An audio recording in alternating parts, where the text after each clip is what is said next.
Kembali di Ais Pagi, pemirsa, polisi dan ormas di Kabupaten Bekasi, Jawa Barat terlibat bentrok. 2 provokator dan sejumlah senjata tajam diamankan.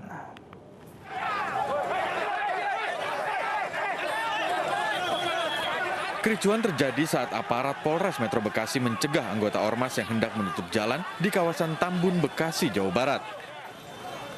Aksi saling dorong pun terjadi lantaran ormas menolak saat dibubarkan paksa. Tidak hanya menggagalkan upaya penutupan jalan, aparat juga menangkap sejumlah orang yang diduga provokator. Diduga ormas ini turun ke jalan memprotes pembuangan limbah di salah satu pabrik. Akibat kejadian ini terjadi kemacetan panjang hingga 3 km.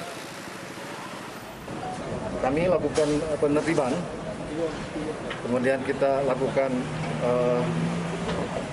upaya-upaya kepolisian.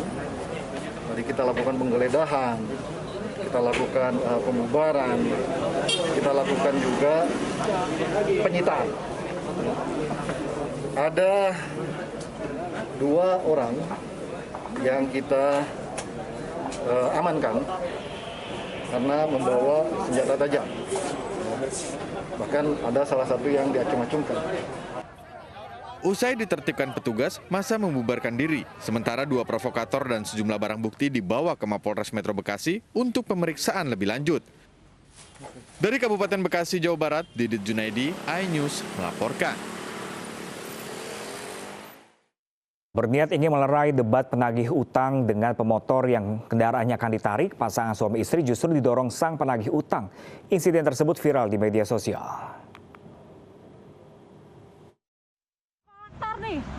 Nih, debt collector nih. Apa? Apa lo? Hah? Debt collector nih. Nah, debt collector nih. Pasangan suami istri di Jalan Raya Kalimalang Durensawit, Jakarta Timur terlibat keributan dengan debt collector atau penagih hutang. Awalnya, Pak Sutri ini berniat untuk melerai pertengkaran antara kelompok penagih hutang dan pengendara motor yang kendaraannya hendak ditarik. Namun para penagih hutang tidak terima dan justru mendorong wanita yang merekam video dengan telepon genggamnya. Setelah pelaku meninggalkan lokasi, kedua Pak Sutri meminta bantuan polisi tanpa membuat laporan resmi. Diajak kembali untuk ke Polsek membuat laporan polisi, tapi yang bersangkutan menyatakan bahwa sudah puas dan terima kasih atas pelayanan dari Polsek Durensawit. Kan tapi kami sayangkan yang bersangkutan ini malah membuat konten ataupun video yang disebarkan di media sosial, ke Instagram ataupun yang lainnya. Agar kasus bisa diproses, polisi mengimbau agar pasangan suami istri yang bertikai dengan penagih hutang ini segera membuat pengaduan resmi ke pihak berwajib.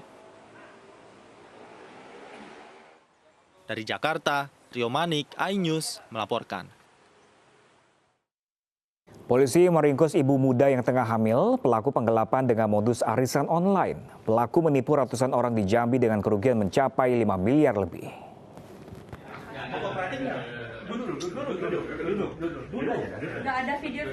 Dewi Puja Sihotang diringkus tim cybercrime di Treskrimsus Polda Jambi di tempat persembunyiannya di Bengkulu. Wanita yang tengah hamil muda ini dilaporkan ratusan orang ke polisi karena menipu dengan modus arisan online. Akibat aksinya, para korban yang berjumlah 334 orang menderita kerugian hingga 5,3 miliar rupiah. Untuk menjerat korbannya, menjanjikan untung besar dalam waktu yang singkat. Pelaku juga membuat akun media sosial amanah untuk real dan mempromosikan melalui Telegram. 334 warga yang melapor dengan kerugian 5,3 miliar. Jadi korbannya itu ada yang di luar daerah Jambi, ada yang di Jambi. Karena dia online. Kalau keseluruhan sih 200 juta, modalnya 220 juta. Sudah berapa lama ikut arisan ini? Dari tahun 2020. Semakin tinggi bayar pasti semakin tinggi keuntungan yang dijanjikan. Dia bilang ditunggu aja karena limit. Alasannya itu selalu limit. Pelaku dijerat Undang-Undang tentang Pencegahan dan Pemberantasan Tindak Pidana Pencucian Uang dengan ancaman hukuman di atas 5 tahun penjara. Dari Kota Jambi, Adrianus Susandra, iNews melaporkan. Sementara itu pemirsa, polisi membongkar investasi bodong senilai 28 miliar rupiah di Kupang, Nusa Tenggara Timur. Investasi yang bergerak sejak tahun 2012 berhasil menggait 1.800 nasabah.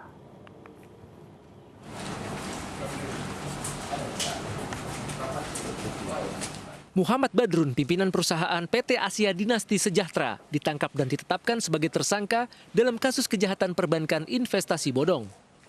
PT Asia Dinasti Sejahtera menjalankan bisnis investasi tanpa ada izin resmi dari Bank Indonesia maupun Otoritas Jasa Keuangan.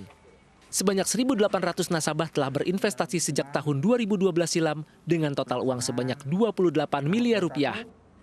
Dalam investasi ini, perusahaan menjanjikan berbagai paket digital yang menggiurkan kepada para nasabah. Selain menyita uang nasabah senilai 28 miliar rupiah, polisi juga menyita harta tidak bergerak milik perusahaan sebesar 17,5 miliar rupiah. Tersangka ini menawarkan produk paket digital berupa paket silver, paket gold, platinum, eksekutif, deluxe, dan super deluxe.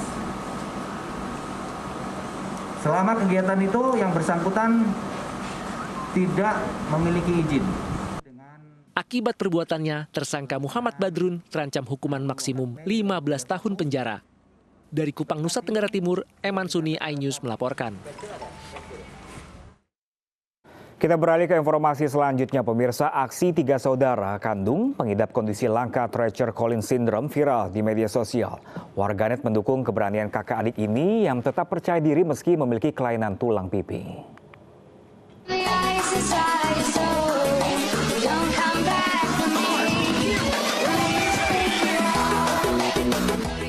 Inilah video joget ala TikTok yang tengah viral beberapa hari terakhir di Kabupaten Asahan, Sumatera Utara.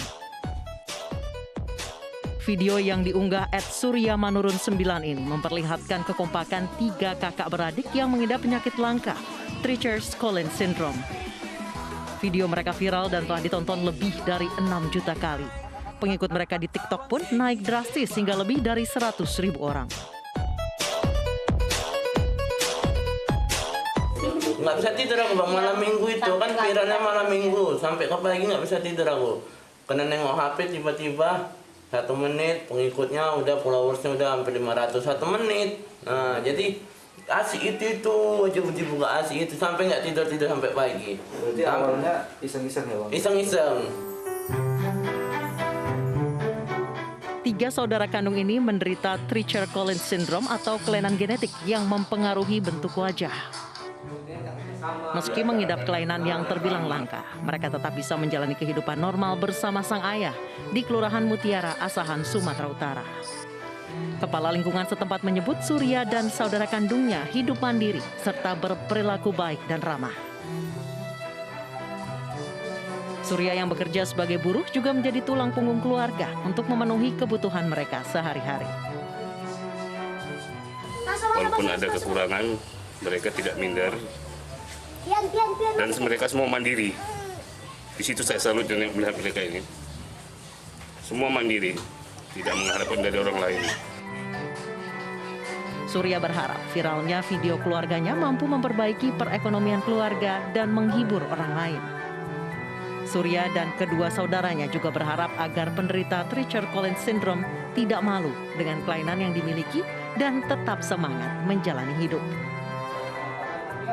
Dari Asahan, Sumatera Utara, Ulil Amri, iNews melaporkan. Ya pemirsa, 2 remaja di Garut, Jawa Barat tewas akibat terpeleset saat sedang bersuah foto di Sungai Curug Cirahong. Sebelum dievakuasi petugas, kedua korban sempat hilang terseret arus.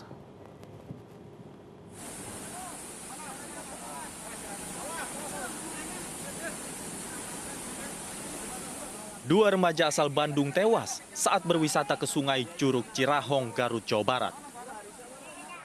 Korban bernama Sopian berusia 20 tahun dan Davin berusia 17 tahun terpeleset dari atas batu saat hendak bersuah foto.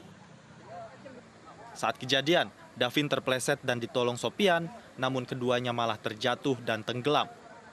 Keduanya sempat hilang selama 2 jam sebelum dievakuasi oleh petugas. yang pertama jatuh, terus Dapin yang menolong. Tapi yang jatuhnya Sofyan yang pertama itu kena batu, langsung masuk ke air terjun. Terus Dapin menolong, tapi dia nggak bisa berenang dan tidak bisa untuk evakuasi. Makanya mereka terbawa masuk dalam kubangan air, kalau disebutnya undercut itu masuknya, istilah kalau di sungai itu undercut. Jasad korban dibawa ke puskesmas tempat untuk dijemput keluarga. Dari Garut, Jawa Barat, Solihin, iNews melaporkan. Pemirsa, swafoto berujung maut juga pernah terjadi di beberapa daerah. Di Waduk Kedung Ombo, Boyolali, Jawa Tengah, 9 orang tewas akibat perahu yang ditumpangi terbalik.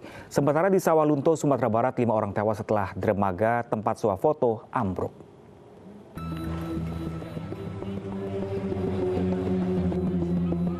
Sembilan orang meninggal dunia di Waduk Kedung Ombo, Boyolali, Jawa Tengah. Mereka adalah bagian dari 20 penumpang perahu yang sedang dibawa menuju warung makan apung yang berjarak 50 meter dari daratan.